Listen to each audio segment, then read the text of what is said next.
आसिला पाणीपाग विभागरू आउ एक नुआ अपडेट। आसंता सप्ताह लघुचाप राज्य में जारी रही कालबैशाखी वर्षा।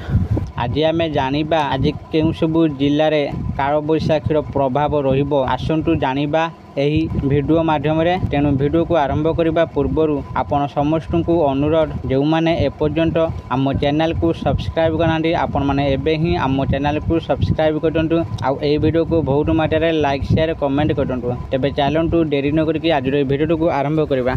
बंगोपसागर में सृष्टि हो पारे लघुचाप। आसंता 10 बेलू दक्षिण पूर्व बंगोपसागर में लघुचाप नहीं भिन्न भिन्न मॉडल आकलन करिसेंती। पूर्वर जीएफएस अनुजाई लघुचाप आकलन करुवा बेले एबे ECMWF मॉडल अनुमान करिछि जे आसंता 10 सुधा श्रीलंका और तमिलनाडु उपकूल में सृष्टि हो पारे लघुचाप क्षेत्र। हेले एहा केते तीव्र हेबो और केउ आड़कू गति करिवो ताहा एबे भी अस्पष्ट।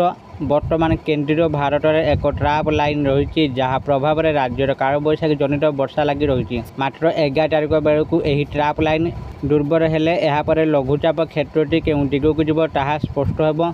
सेपटे लघुचाप नहीं भारतीय पाणीपाग विभाग पक्षर कौन आकलन कराइनि। आशा करी आपण मानक आज भिडियोटी निश्चित भाव में भल लगी आपण मैंने भिडियो देखी सबकि बुझी जाइए। यदि आपण मानक आज भिडियोटी भल लगी था दयाकोरी ये भिडियो को बहुत मात्रा लाइक शेयर और कमेंट कर दिंतु।